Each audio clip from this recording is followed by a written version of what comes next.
Bien, Madame la Présidente, Mesdames et Messieurs, bonjour. Donc, à la question quel avenir pour l'hôpital public demain, j'ai fait le choix d'adopter un point de vue. Alors, c'est le point de vue d'un consultant et d'un commissaire aux comptes. Donc, autant vous dire tout de suite que je ne vais pas vous faire rêver. Alors, un chiffre. Alors, d'abord, quel est le sujet que je vais aborder? C'est celui de l'investissement. Alors pourquoi parler de l'investissement? Parce qu'on peut notre point de vue, c'est que l'investissement constitue probablement un levier de transformation des organisations. Et donc c'est important de bien le comprendre, mais c'est aussi important de bien le maîtriser. Et on fait un postulat, c'est qu'aujourd'hui, il est peut-être insuffisamment maîtrisé dans le monde hospitalier. Alors c'est un postulat que nous faisons. Je peux tout à fait comprendre que vous ne le partagiez pas. Alors un chiffre, on parle quand même de 20 milliards. Si on regarde les dépenses d'investissement qui ont été réalisées ou qui sont engagées, notamment dans le cadre du plan Hôpital 2007 et 2012, on parle donc de 20 milliards d'euros. Alors 20 milliards d'euros, ça peut être beaucoup et peu. Alors c'est peu par rapport à vos dépenses de fonctionnement. Je regarde Monsieur Bloch qui me faisait cette remarque hier. Mais c'est beaucoup quand on peut considérer qu'il y a une marge de manœuvre là-dessus et qu'on peut agir avec ces 20 milliards. Paul, si tu pouvais... Voilà. Rapidement. Alors je fais vite parce que je crois que j'ai vraiment peu de temps, et tant mieux pour vous. Donc deux constats peut-être. Le premier, c'est que la nécessité de rendre compte est aujourd'hui sur la qualité des investissements est quelque chose d'important et probablement d'un peu nouveau, et qui c'est cette nécessité de rendre compte s'est traduite pour vous sans doute par l'apparition dans votre monde de plein de nouveaux outils, et notamment des outils d'évaluation de la pertinence des investissements, mais alors et puis des méthodes de calcul qui viennent pour l'essentiel du privé. Alors le retour sur investissement, valeur actuelle nette de l'investissement, le payback de l'investissement. Un deuxième constat. Donc ça veut dire quoi? C'est-à-dire des outils quand même qui ont une dominante assez mécaniste et assez financière.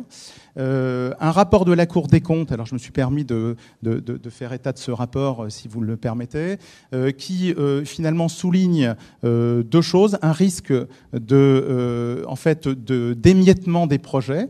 Et ça veut dire quoi? Ça veut dire que s'il y a émiettement des projets, c'est probablement avec comme conséquence un faible impact de ces projets sur l'environnement.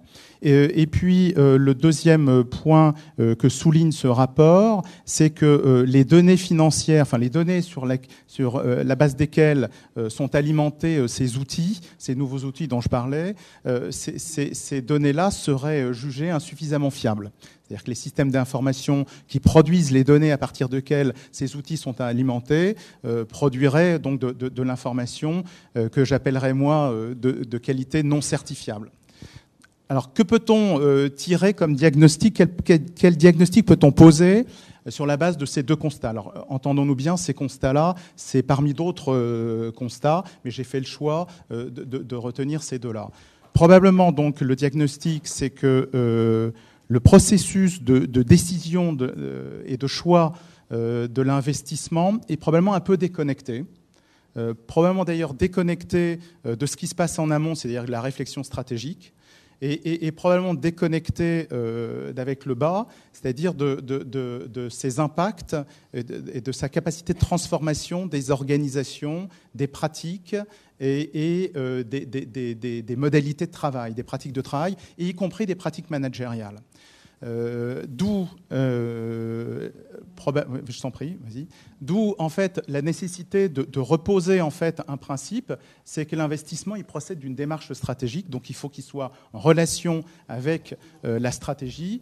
Et le deuxième point, c'est qu'il faut qu'il agisse sur l'ensemble des leviers de la performance, et pas bien que je sois consultant financier, et pas simplement d'ailleurs que les aspects financiers, mais aussi sur les conditions de travail, comment on peut éventuellement transformer l'organisation, les processus, comment on peut développer l'activité. Autrement dit, réfléchir investissement par rapport aux impacts que cet investissement peut avoir sur l'ensemble de ces composantes de la performance. La réponse, alors vas-y, appuie pour... Je t'en prie encore. Voilà. Et donc la réponse, je vais encore parler d'un autre outil, mais qui est un petit peu différent.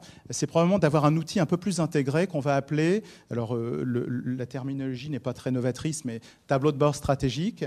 Ça veut dire quoi en réalité? C'est de faire en sorte de réintégrer le processus de décision d'investissement dans une approche plus générale et qui permet de garantir que le processus de décision d'investissement va bien prendre en considération le caractère conforme de l'investissement à la stratégie, qu'il va bien prendre en compte dans la mesure de sa pertinence et dans les priorités qui sont faites, pas simplement de son impact en termes financiers, mais bien de son impact global sur l'organisation, les pratiques de travail et la façon dont les activités, notamment aussi support, sont impactées.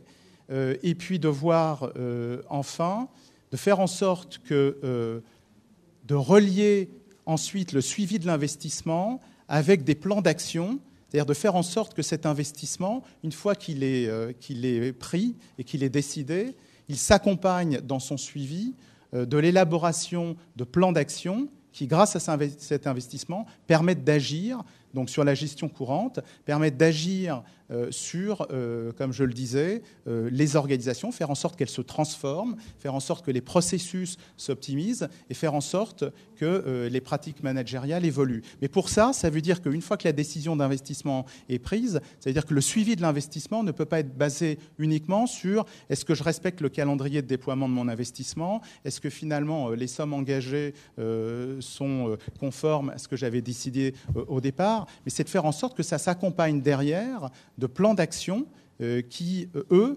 seront efficaces, enfin agiront véritablement sur l'organisation et permettront effectivement de rénover et peut-être d'optimiser en fait l'organisation de l'hôpital. Voilà très rapidement ce que je voulais dire.